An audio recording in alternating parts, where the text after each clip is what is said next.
Dans cette vidéo, on va montrer un nouveau théorème de logique, le théorème dit de distributivité. Enfin, l'un des théorèmes de distributivité, il y en a deux, on en reparle à la fin. Distributivité 1, distributivité qui ne commence pas par un C, distributivité, première version, qui nous dit que la proposition A et B ou C, quelles que soient les propositions A, B et C, est équivalente à la proposition A et B ou A et C. Donc, vous commencez, je pense, à avoir l'habitude, si vous avez vu d'autres vidéos dans cette série. Pour montrer une équivalence, on va procéder par double implication. Donc il va y avoir deux étapes dans notre preuve. D'abord, on va montrer l'implication A et B ou C implique A et B ou A et C. Et ensuite, on montrera l'autre implication A et B ou A et C implique A et B ou C. C'est ce que nous demande de faire la règle d'introduction des équivalences. Donc la première étape, c'est de montrer l'implication A et B ou C implique A et B ou A et C. Alors comment on fait ça? On commence par supposer que A et B ou C est vrai. Donc c'est notre première hypothèse. Je vais l'appeler du coup hypothèse 1, sans grande surprise. Et on veut montrer que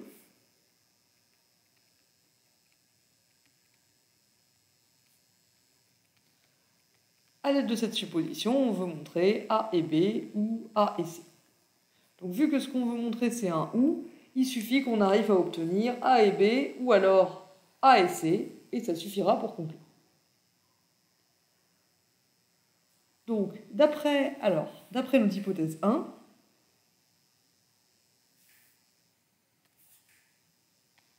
notre hypothèse 1, c'est un et.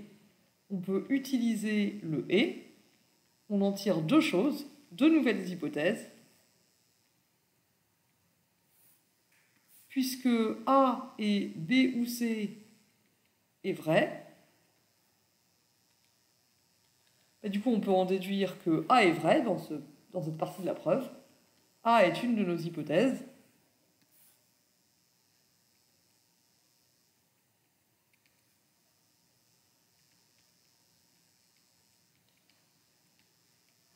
Et ça va être nos hypothèses 2 et 3. Donc on a grillé l'hypothèse 1 pour en tirer les hypothèses 2 et 3. On a éliminé le et on en a tiré deux conséquences. Alors du coup, vu qu'on a parmi nos hypothèses une hypothèse du type B ou C, on va pouvoir utiliser le ou. Pour ça, on va faire une disjonction des cas.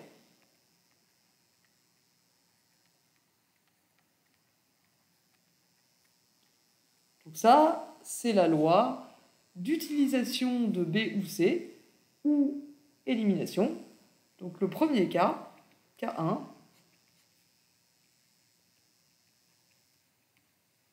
supposons qu'on a B. C'est le premier cas.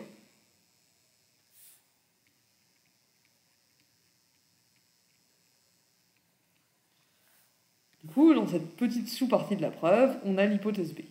Ça sera vrai que dans cette partie de la preuve où on a l'hypothèse, où on est dans le cas numéro 1, là. Alors maintenant, du coup, si j'utilise l'hypothèse 2 et l'hypothèse 4, je peux former un et. La règle d'introduction du et me dit que si j'ai deux hypothèses, j'ai aussi leur conjonction. Je peux en déduire leur conjonction.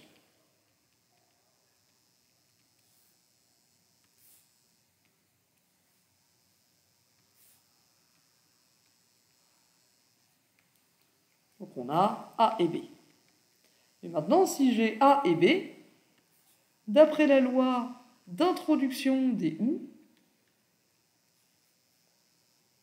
donc ça c'est hypothèse 5, si j'utilise la loi d'introduction de OU, si j'ai montré A et B, j'ai montré A et B ou n'importe quoi. En particulier, j'ai montré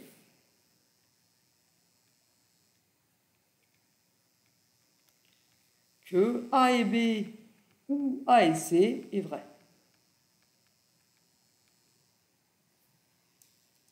Donc dans le premier cas, on a effectivement la conclusion qu'on souhaite.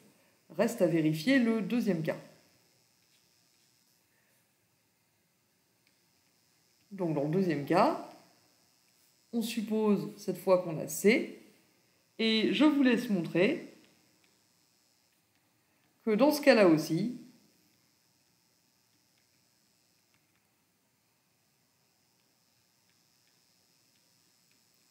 si on suppose C, on peut également en déduire A et B ou A et C. Donc là, dans les deux cas, on obtient la conclusion souhaitée, donc le résultat d'utilisation d'un OU, la règle OU est libre. J'écris avec la règle, ça ne va pas marcher. La loi d'élimination du OU avec l'hypothèse 3.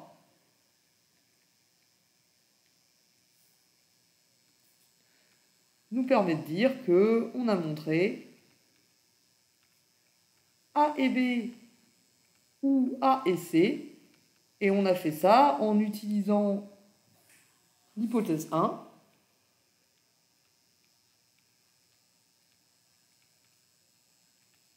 qui était A et B ou C. Donc, vu qu'on a fait ça, d'après la règle d'introduction des implications, ce qu'on a fait en fait, c'est montrer l'implication A et B ou C implique A et B ou A et C.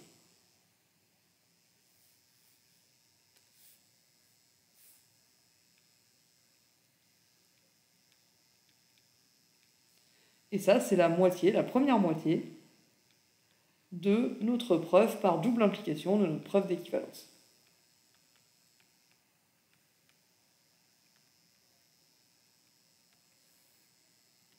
En utilisant la loi d'introduction des implications, on suppose A et B ou C et on en déduit la conclusion souhaitée.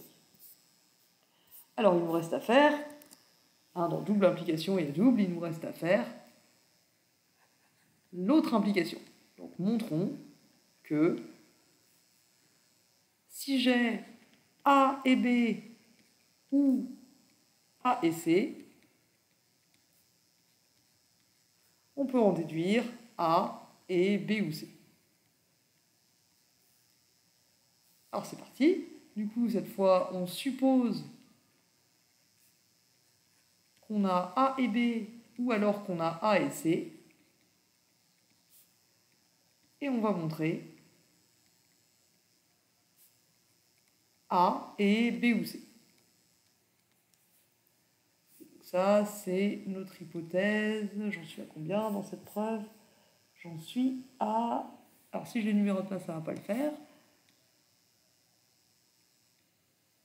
Donc la dernière que j'ai numérotée, c'était l'hypothèse 5, que j'ai utilisée ici. Donc j'en suis à l'hypothèse 6.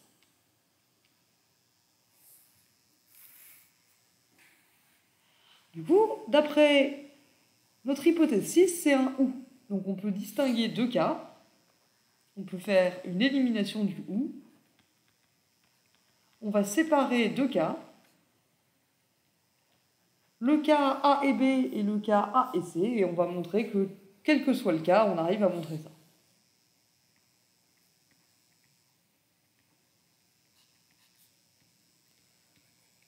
Premièrement, si je suis dans le premier cas, c'est que j'ai A et B, c'est mon hypothèse 7. Du coup, je peux en tirer deux conséquences. La première, c'est que j'ai A.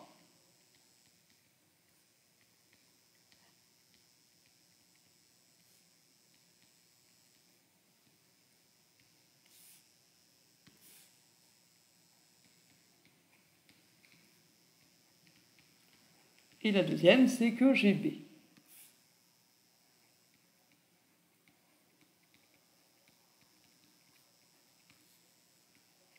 Là, j'ai éliminé le « et », j'en ai déduit deux nouvelles hypothèses, A d'une part et B d'autre part. C'est mes hypothèses 8 et 9. Donc A, c'est bien, ça fait partie de la conjonction que je dois montrer. Et là, j'ai obtenu B, j'aimerais avoir B ou C. Ben, ça tombe bien. La règle d'introduction du OU me dit que si j'ai B, je peux en déduire B ou C.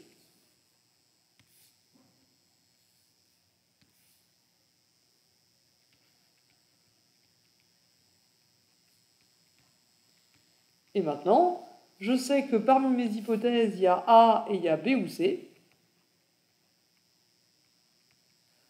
Donc avec l'hypothèse 8 et l'hypothèse 9, en utilisant la règle d'introduction des « et », je peux en déduire que j'ai A et B ou C.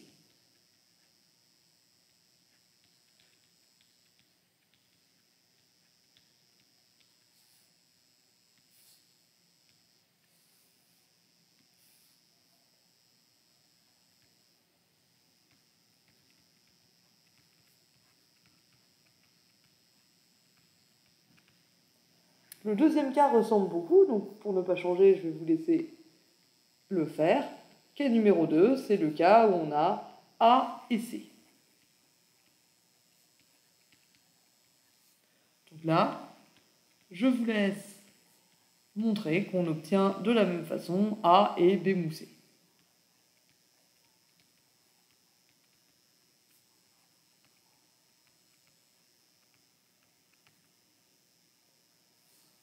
Donc ici, on a fait une disjonction des cas à partir de notre hypothèse numéro 6, et on a trouvé la même conclusion dans les deux cas. Dans les deux cas, on a montré A et B ou C.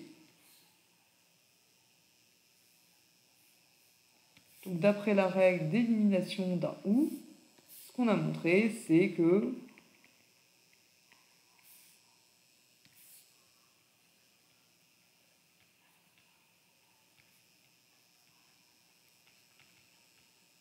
dans tous les cas qui se présentent, dans tous les cas, on a A et B ou C. Du coup, on a supposé qu'on avait A et B ou A et C. C'est ce qui nous a permis de faire la disjonction des cas. Et en supposant ça, on a montré A et B ou C. Et ça, d'après la règle d'introduction des implications, c'est la même chose que de dire qu'on a montré que A et B ou A et C impliquent A et B ou C.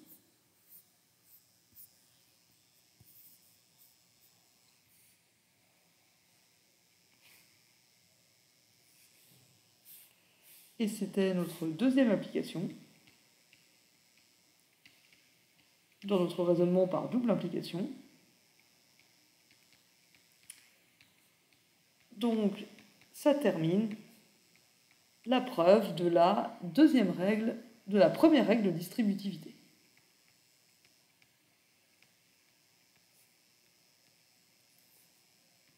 Et la dernière règle qu'on a utilisée, c'est ou introduction, le fait qu'on a supposé des hypothèses et obtenu la conclusion. Il y a une deuxième règle de distributivité qui lui ressemble beaucoup, et je vous laisse faire. Je vous laisse montrer en utilisant le même schéma.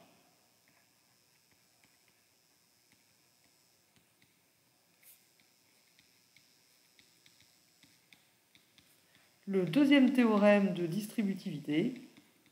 Donc cette fois-ci, il s'agit de montrer A ou B et C. Il faut montrer que c'est équivalent à A ou B et A ou C.